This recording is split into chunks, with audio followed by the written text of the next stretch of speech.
This is Season 4 of Totally Useless Information with Nick and Roy. Listen, laugh, and learn. Today on the show, we go back in time with useless history and automobiles. That's cars. Vroom, vroom, vroom. All right. Plus, Roy will open up the mailbag and a fan favorite, news from around the world. Totally useless information. It's everything you never needed to know.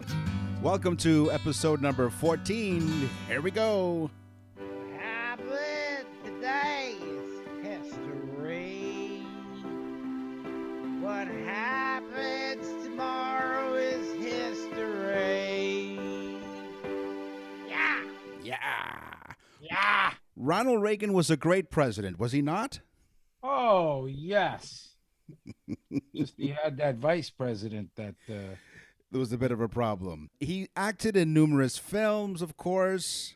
What was it? Bedtime for Bonzo? Was that the movie he was in or something with a monkey? Yeah, Academy Award stuff. Yeah. He was also a prolific lifeguard. What? He not only saved America, but he saved people's lives. In fact, he saved 77 people from drowning. Wow. Yeah. I think I heard something like that. You did, and, well, you heard it here. 77 people. Yes. He saved their lives. So From drowning. Ronald Reagan, not only an actor, not only president of the Screen Actors Guild, not only president of the United States, but a lifeguard that saved countless people. Well, countless because we can't count that high, but yes, countless people. Probably. By the time we counted them, they'd have all drowned. Did you know that George Washington was a horrible general? In fact, he was a terrible general. He came up in the ranks probably because he was an aristocrat or came from an aristocrat family. But he was given command of troops, and he one blunder after another. I mean, guys were dying. Okay, so they really didn't want him anywhere. But at a specific battle that happened, his troops were getting destroyed, and they began to run, and which would happen a lot because they were not as well formed as the English army. So when they began to run away, and Washington said, "This is it. I'm done. I'll be the laughing stock." So he jumped on his horse. Instead of buttoning his coat, which would normally happen, he left his coat open. He jumped on his horse. He ran with his horse, galloped towards the enemy who were firing at him. His coat is flailing in the wind, and the balls that they fire out of the gun, are bullets, whatever you want to call them, are hitting his jacket and putting holes in it. The men see this and they think he's invincible because he's being shot and holes are going right through him. And of course, they turn around and they say, "Come on, let's help him out." Instead of running, they attack, and we win the battle. And George Washington, from that day forward, becomes a fearless general. That's amazing. Two great presidents in American history. There you go. So if you're about to take an exam and American history is your subject, take it from us. We just helped you on totally useless information with Nick and Roy. Yeah, right. What kind of exam? In a hospital? Well, yeah, exactly. In the ancient Olympics, athletes performed naked. Yeah. The I athlete... play tennis that way sometimes. That's you, right? Yeah, so how many balls are allowed on the court? The athletes did... I don't have to worry about pockets. Or pocket pool. The athletes did this. They performed naked to imitate the gods, but also to help easily clear toxins from their skin through sweating after each attempt at a sport. Okay, if the Greek gods were so cool, why couldn't they invent clothing? Because that's later on. The inventions come later on down the line in history, yeah. The word gymnastics comes from the ancient Greek word gymnasia, meaning athletic training, and gymnos, meaning naked. This translates to train naked. Do you know, when I went to Sicily, there is a villa that they found. They had to dig this villa out. So they found the top of the villa. They start digging. It's this amazing, unbelievable villa of a very extremely wealthy Greek guy. He'd be like the Bezos of the Greeks of the time. He had this amazing palatial villa. They know it was so expensive because there were so many tile mosaics. In fact, every single room had tile mosaics. But among the mosaics were the workout room, which had mosaics of naked men working out. But not only that, the coolest thing I've ever seen, they had women in what looked like bikinis. Oh. They call it the bikini room because it just looks like they're wearing bikinis. Really cool. And so many thousands of years ago. Was it a teensy wincy polka dot bikini? Yes. In fact, one of them is like a polka dot bikini. But the men didn't care because they're walking around with no pockets, so to speak. Yes. So, you know, the Avenger comics, the comic, they're movies now, box office smash movies, the Avengers. Yeah. Did you know that the actual name, the Avengers, as far as for a group of superheroes, so to speak, was actually the name of the Jewish Nazi hunters group after World War II. They felt that nothing was going to happen to the German prisoners of war that were taken after World War II. So what they did is they formed a group and secretly went into these prison camps and poisoned over 2,283 German prisoners. That's got to suck. Okay. So it's kind of like a tit for tat type thing, but I mean, it's pretty nasty. Yeah. Oh, tit for tat. Are you going back to the caves again with the women in the bikinis? Yeah, I'm going back to the old tug of war, so to speak. Yes. You know, they were doing tug of war naked. What the hell is that? You talk about a rope burn. Exactly. Well, you all know shrapnel can really hurt if you're in the middle of an explosion or something. Well, it was invented by British. Stuff is sharp, I'll tell you. It is. Well, I'll tell you how sharp it is. British Army officer Henry Shrapnel was the first person to invent an anti-personnel shell that could transport a large number of bullets to its target before releasing them. Ooh. So shrapnel was named after its inventor, British Army officer Henry Sharpnel. Wow. So it's not shrapnel, it's sharpnel? Shrapnel. There's a typo on this. So it's shrapnel. Right. I'm sharp. This is totally useless information with Nick and Roy. Okay, we're not doing this again. I feel like I've been hit with shrapnel. Audio shrapnel, yes. Poor Nick's been hit with shrapnel in the head. And it shows. Okay, so Andrew Jackson had a pet parrot. Oh, yeah. What do you think pet parrot's name was? Polly? He had a pet parrot named Polly. Trying to say that 10 times. He did. Andrew Jackson had a pet parrot named Polly. No joke. All right. He taught Polly, and get ready to beep this out, how to say, "Go and yourself, you piece of shit." Wow. You dirty dog. The parrot was horrendous. It had a foul mouth. And that's all he taught it to say was these horrible curses. And so when Andrew Jackson dies, Andrew Jackson requests that Polly be at the funeral, which he was, at which point Polly starts to say, "Go and F yourself, you Really? son of a sea cook, dirty bastard roll." And, just went crazy until they eventually have to take Polly out of the funeral because he's insulting so many guests. Wow. Could you imagine? It's great. I love it. Or I can hear the parrot going to like a restaurant, by himself. Polly, party of one. Yeah. Polly, parrot, party of one. Party of one, yes. Polly would order a piece of pumpkin pie. Now, Polly was a polygamist and had pumpkin pie at the pumpkin pie restaurant. Palladium. At the Palladium, yes. Okay, we now have to disinfect our microphones. And he had his feathers done up in a pompadour. He poo-pooed over that idea. 4% of Normandy's beaches are made up of shrapnel. That's a sharpnel thing. That's right, it is. This is all, of course, from the D-Day landings. More than 5,000 tons of bombs were dropped by the Allies on the Axis powers as part of the prelude to the Normandy landings. Scientists have studied the sand on the beaches of Normandy, and they found microscopic bits of smoothed-down shrapnel from the landings. They estimate that within 150 years, the beach will have fully lost any remaining shrapnel to rust and erosion. So watch where you step on the beaches of Normandy. Wow. How many tons? 5,000 tons. It's heavy metal. 5,000 Tons. That's right. Then they brought their guitars and heavy metal was born. No, that's different. Yeah. Wow. So have you ever heard of the Hungarian Countess Elizabeth Bathory d'Exed?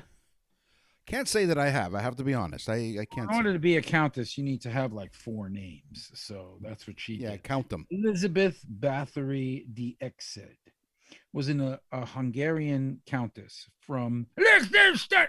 No, she was from Hungary, and she was a very famous countess, but she was more famous for what she became, and that is the most famous female serial killer.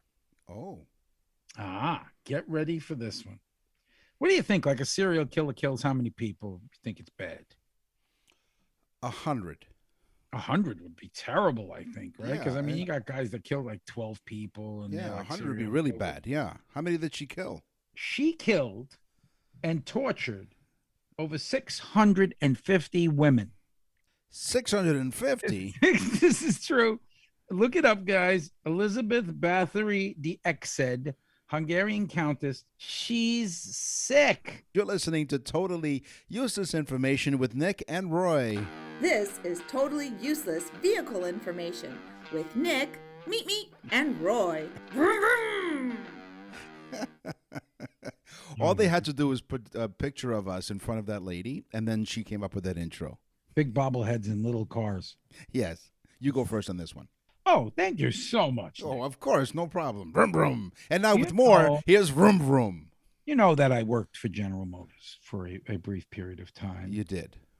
And one of the things that I got to see was a testing of airbags, Oh. which I thought was really going to be a very boring thing to see. But they set up an airbag on this metal stand, and then they simulated a crash, and the airbag went off. And I'm going to tell you, standing there, it was amazing because I was about 25 feet away from it with safety goggles on, and this big puff of smoke from the cornstarch or powder that they put inside of it. And I mean, the explosion was, I was like, wow. I mean, I simply did not expect it. Well, there is a nitrogen charge that goes off, like a shotgun shell releases a nitrogen charge that goes off and expands the airbag, which is covered in, like I said, like a cornstarch material so it doesn't dry up. It takes less than 30 milliseconds for an airbag to deploy. Fast. Okay. It would take you probably 40 to 50 milliseconds to hit the steering wheel. Thus, you hit the airbag. But can you imagine how fast 30 milliseconds is? That's literally a blink of an eye. Was there any shrapnel in it? Nope, there wasn't. That would have been fun to watch some of the executives at General Motors sitting there screaming and bleeding. Yes. But their eyes would have been protected. Absolutely. Now, So they could see their own debauchery. And then out would pop Elizabeth Bathory d'Exed. That's right. Now, windshield wipers on your vehicle is really important. The windshield wiper was invented and patented by Mary Anderson in 1905. Did she have a husband named Hans Christian? Yes, that's her husband. Now, not only, so she invented the windshield wiper, but in 1967, Robert Kearns invented the intermittent windshield wiper. Turn that off, Nick. What do you invent? Intermittent windshield wiper. He designed for wipers that they pause between swipes for us so that you can use them in light rain and mist. The invention permits the driver to set the interval at which the wiper sweeps the window, etc. When the car makers eventually began offering intermittent wipers, he sued the Ford Motor Company and Chrysler, accusing them of patent infringement. Yeah, what was that movie called? Blink of an Eye? There was a movie made to tell that story. I don't have that information here, but in 1990, a jury decided that Ford had infringed on Mr. Kern's patent, that it concluded that the infringement had not been deliberate. Ford did contend that the patent was invalid because the windshield system contained no new concepts. I can see the whole idea of having the slowed up intermittent windshield wiper. Apparently, and again, working for General Motors, the whole idea was that it doesn't obscure your view of the road. Okay. But I would say that 9 out of 10 people never ever remember how to activate the windshield wipers properly in their car. So most accidents are caused by them looking down, going, I can't get the intermittent thing off. It's go, and goes the airbag. Boom. It's all connected. Out pops Elizabeth Bathory, the ex-head, going, oh, it's so wonderful. They're all dead. Yes. And Shrapnel said, that was my invention. That's me. The movie, by the way, is Flash of Genius. Flash of Genius. Flash of Genius. I got That's it completely right. wrong. Yeah. Flash of Genius. Yes. By the way, extremely boring movie. Probably could have been told in about 10 minutes. Super boring movie, but very interesting story. But how fitting would it be, right, that it was a boring movie? It took so long for them to get to the plot. Well, it said scene 1, scene 2. Oh, look, scene 3, 4, 5, 3, 4, 5, 6. Scene 3. Speaking of Flash of Genius, you're listening to Totally Useless Information with Nick and Roy. Okay, so in the mid 1960s, well, by the way, thank you for telling people, but also go to www.nickandroy.com and leave us an email, or just go to our website because it's really cool. Mm-hmm. There's all kinds of stuff. You can listen to 75 episodes or so, and even other stuff, bonus stuff that's on there. It's really cool. Yep. All right. In the mid 1960s, cars were delivered to people, get ready, General Motors, with an acceptable 24 defects. Really? Yes, this is American cars. In the 1960s, they had on average 24 defects, which was acceptable. Now, again, I worked for General Motors. I've seen some stuff come off the truck that was absurd, like doors hanging off, and it's really bad. But out of the 24, in most cases, 40% were safety features, meaning, you pull the seatbelt and it just comes flying right out of the door. That's what they call it, the detachable seatbelt option. Or you get in an accident and out from the steering wheel pops a sign that says, ha ha. It's General Shrapnel. Yeah, but I worked for General Motors, and an interesting story, on Fridays, they call it drunk day. Fridays at like 4:30 or so, the guys were already drinking beer underneath, they'd hide it and drink beer. They'd pass them to each other, and they had no place to throw out the cans, so they'd put them in the fenders. Oh my God.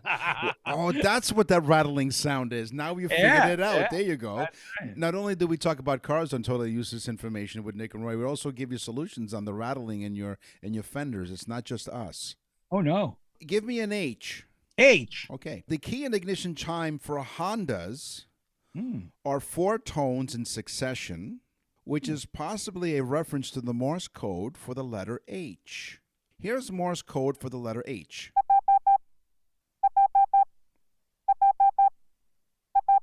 Now, this is the Honda chime when you put the keys in the ignition.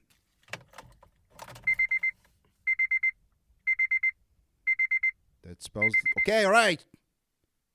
Oh, wow. Okay. Yeah, the so letter it's H. Yeah. So that's but Morse if you code. keep it going, it's like H, H, H, H, like an intermittent wiper. Yeah. I get it. Yeah. Okay. I think Nick's gone like conspiracy theory on us. Yeah, he's wearing a tinfoil hat right now. It's spelling help, H-E-L-P. Oh, Yeah. no, really. I have a Hyundai, and it plays like this really cool, and you can turn it on or off. It plays an entry song for you and an exit song. Really? Yeah, and it's really cool because it's like, dun, dun, dun, dun, dun, dun, dun. It's like And then at the end, when you get out after driving a Hyundai, it's like dun dun dun dun. Or if you get into a Volkswagen, Beethoven starts playing. Yeah, well, 7 Korean guys popped out of the trunk going ha ha. Yeah, out of the Korean cars, BTS comes out. Who's that? No, but they look like girls. Yes, allegedly they do. What is the saying for that when you're you can't tell whether it's a girl or a guy? Androgynous? Androgynous, Right, yes. yeah. They are quite androgynous. I dated a girl one time named Androgynous. Yeah, it's okay. She couldn't figure you out either. It's okay. We're even. She was a little manly, but She had man hands. beard. She had a beard. You know, she was in the circus. She had more of a 5 o'clock shadow than you did. She had a 5 o'clock shadow at 12 in the afternoon. Oh, yeah. I'm sorry, folks. Are you still listening? We're just Yes. having a good time. Yeah. We hope you are too on Totally Useless Information with Nick and Roy. Okay, get ready for this one. Yeah. Okay. The Model T sold Ford Model T, right? One color, just as long as it was black. Mm-hmm. Sold 15 million cars. Now, that's a mind-boggling thing. By the way, the first ones took 12 hours, more than 12 hours to build a car. That's the entire factory working, taking 12 hours to build a car. That means 2 cars in one day. By the time Ford was running at full production, he was under 8 minutes per car. Wow. So that'll give you an idea of how the production line changed the industry. But 15 million cars is a staggering, staggering number. How many Volkswagen Beetles do you think they sold? Well, I would say more because the Germans are more precise with their operations. I would say, how long did the Model T, after it was automated, how long did it take? 8 minutes? 8 minutes. 8 minutes. I think they built a Beetle in about like a minute and a half. No. Well, I would guess 4. Studio audience? They're No. 20 million Beetles were made and produced and sold. Und wonderful Liechtenstein, und the Germans made the car for the peoples of Volkswagen. No, but honestly, 20 million Beetles were sold. And I got a staggering figure for you on my next one, but go ahead. Well, you were going to say staggering. I thought you were talking about the auto workers on a Friday afternoon. Yeah, that's why you never buy a Friday car. I'll tell you the truth. Yeah, but how do you know which cars were built on a Friday? Shake it around. Take it for a test drive. Yeah, some people kick the tires. Other people sort of shake the car. If they hear some rattling in the fenders, don't buy that. This car is supposed to have 4 wheels. Oh, that's extra. That's an option. Oh, look, Mr. Car Salesman, there's a wheel rolling in front of us. With detachable wheels. So key fobs that we use, the beep beep that locks your cars or unlocks. How do they go? car. Beep beep. Mine doesn't do that. Or if it's a Honda. There it goes. There you go. Beep beep beep. Because of the way they're programmed, if you press a key fob more than 256 times while out of range, it will cause it to stop working because it has to do with the encryption. So basically, you're hitting it 256 times out of range, so there's nothing to receive that signal, and so it just stops working. Okay. If you stand far enough away from your car and hit a key fob 256 times, you should stop working. Because you really need a life. You need something better to do. No, but okay, hold on. Excuse me. It's not that I tried it. This is according to the information that I researched. Okay, because we scour the internet. Nick called me up the other day. He's like, I can't get into my car. Yes. Okay, 259, 260. So, well, we talked about on a previous episode. We talked about how if you take the key fob and you put it close to your head, the range goes a lot further. Well, if you whatchamacalls it, if you have it in your pocket, and let's say you go jogging. Yes. May hit it 256 times just running. You may have pressure against your leg, which is why I take the key and place it in my underwear. Yes. Yeah. And every time he goes jogging, there it is. And people are like, excuse me, your crotch is beeping? I'm like, yes, I know. It's not the first time. All right. Yes. I said before 20 million Beatles, right? Yeah. What's the world's best-selling car of all times? Go ahead, tell us. I can't see. Oh, come on. I Guess can't it. stand the suspension. The world's best-selling car, sold in over 150 different countries in the world, is the Toyota Corolla. Oh. Mm-hmm. It was launched in 1966. They've sold over 44 million Corollas. One is sold every 15 seconds. They sell a Corolla every 15 seconds. That's insane, right? 11. I'm just counting the 15 here. Oh, there goes another one. There goes another one. There goes another one, yeah. Mm-hmm. Can you imagine 44 million Corollas sold? 25, 26, hang on, 27, 28, 29. There's a two-for deal. There's another one. Talk about exhaustion. Boy, that was an intermittent thing. It was, yes. Technology has come so far that nearly 80% of Formula One drivers have a coating on their exhaust pipe, which was originally designed for nuclear reactors. I have that on the seat of my pants. Yes. Just in case I eat beans or something. Yeah. Wouldn't want to blow the pockets out. In one of the topics we do here on Total Useless Information with Nick and Roy, or dreams, I dreamt I was a muffler once. I woke up the next morning exhausted. I humor him, folks. So if you'd like to send us an email or affidavits or lawsuits, it's nickandroy.com and send us an email. What's in the mailbag? What's in the mail?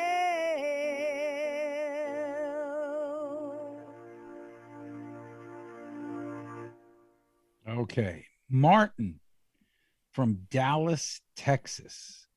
Hello, Martin from Dallas, Texas says, and by the way, Martin, we got a load of Dallas listeners and Texas listeners. Yep. But Martin says, I stumbled upon your show, must have worked for General Motors. On a Friday, yes. And Martin says, I stumbled upon your show and I am amazed at how addicted I am to it. And I said, do you want more, Martin? No. Martin was more. He wants more. So Martin says that he got his girlfriend and a bunch of other friends into listening to the show. Oh. He says, and every single one of them is addicted to it. And not only that, they're now playing a game of using facts from our show. There you go. They call each other at work during the day and they say a tidbit of the fact, and then if they can answer it. And a lot of them are going back and forth with these tidbits of information, which is kind of cheating because all you got to do is listen to the show, Martin. You don't have to go playing some stupid games. Right. No. Martin, thank you, everyone. www.nickandroy.com. You leave us an email, you get on the show. People like Martin, we really do appreciate it. I can't tell you how many emails we've gotten with people saying that they've turned on their friends to the show, and we appreciate it. And if you see us on Facebook, or go on Facebook, Totally Useless Information, Nick and Roy, you can also share our posts and so on and so forth. Give us a push. It helps us out. It's really cool. You know, that's why we do it. We do it for you guys, and we appreciate it very, very much. For nobody else. We do it for you. So go to nickandroy.com and send us an email. What's in the mail?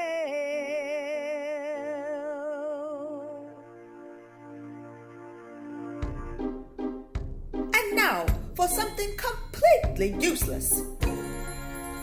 If you ever played the game of ping pong, yes, I've played. The balls can travel really fast. Do your balls travel fast when you play ping pong? It depends. If I'm at a Greek Olympics, maybe. Or if you're playing on your own. You don't want paddles around when you're at a Greek That's right, yes. No, you don't. Ouch. Well, the balls can travel off the paddle of the balls can travel. It's very much like the words coming out of my mouth. I try to keep my balls from traveling by wearing, that's right. Wearing proper fitting underwear. Which is why you'll never make it to the ancient Greek Olympics. If ping pong balls can travel off the paddle at speeds of 160 kilometers an hour, that's just under 100 miles per hour. So you hit a ping pong ball, it travels 100 miles per hour. That's correct. You ever see the Chinese guys play ping pong? You They are can't even ama- see the ball. No, not at all. But then again, their balls must be very small. I've heard that. Say. Yeah, The Chinese yeah, they are. ping And pong, that's yeah, why they like ping pong, because the ball is very small. Yeah. They're hitting it with the paddle. And you They know like what? doing that too multiple times. They're like Yeah. pop, pop, pop. They hit it with the paddle. One more time, baby. Yeah.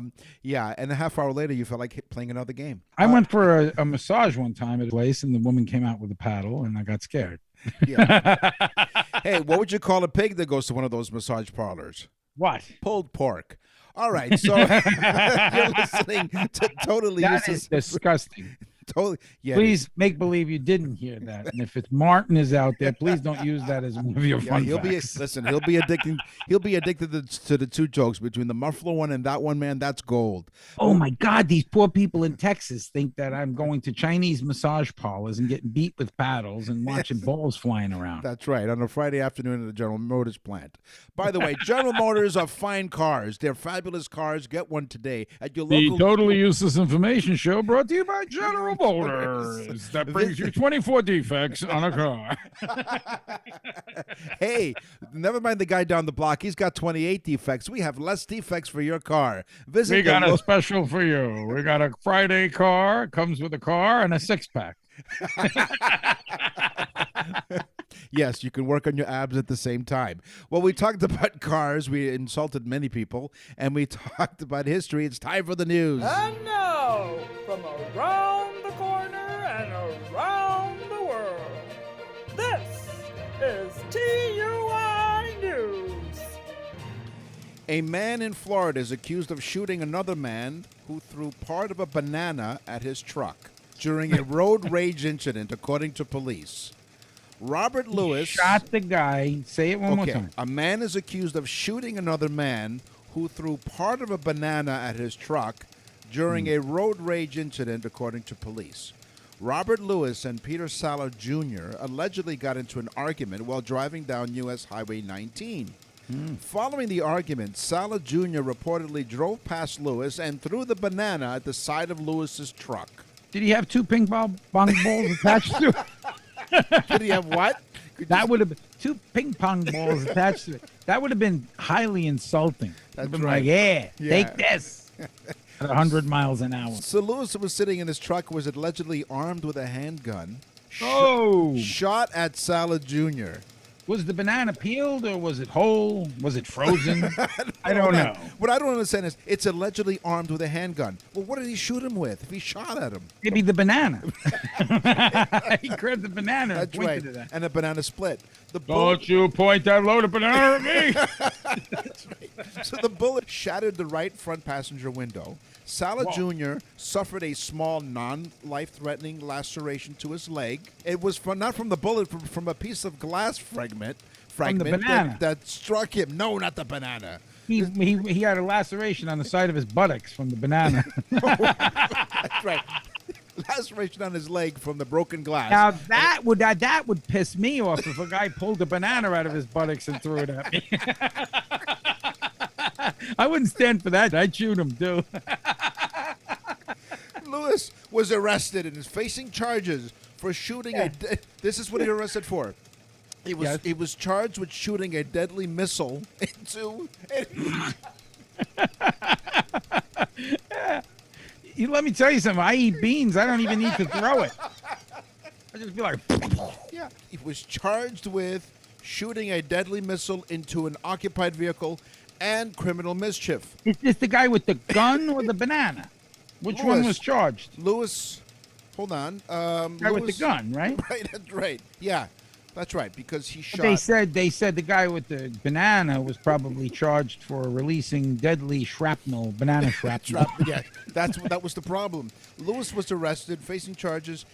He's booked into the Pinellas County Jail on the $12,000. Pinellas County sounds about right. That's right.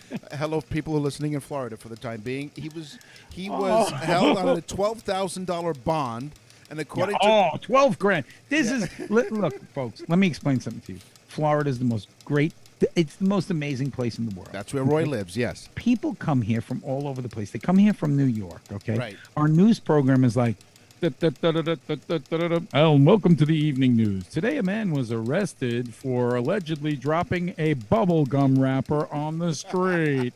Okay, in New York, it's like, welcome to the evening news. 84 people were murdered in the streets today.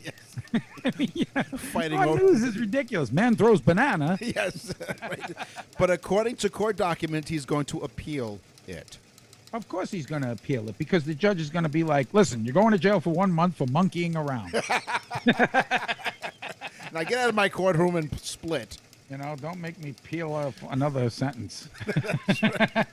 So if you have a news item you like from around the world that you'd like for us to feature, simply go to our website, nickandroy.com. Well, Nick, do you know when you grow bananas, because I live here in Florida, do you know that when you grow bananas, you get this one big bushel of bananas, and then you have to cut that whole section of the I guess it's a banana tree, but right.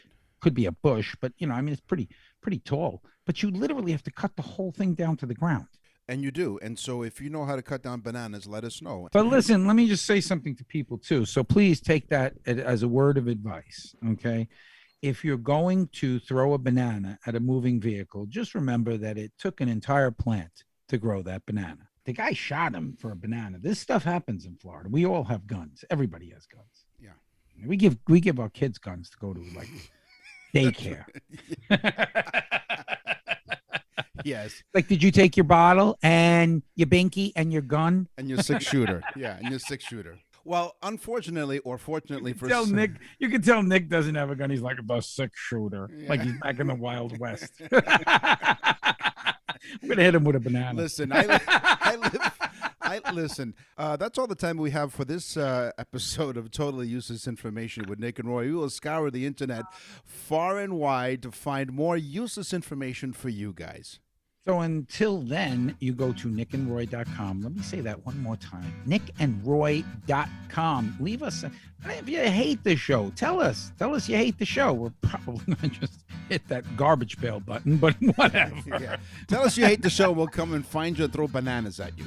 Yeah, but go to nickandroy.com. Tell us what you think. Share the show with everybody. Tell a friend about the trend. I'm Nick. And I'm Roy. Thanks for listening.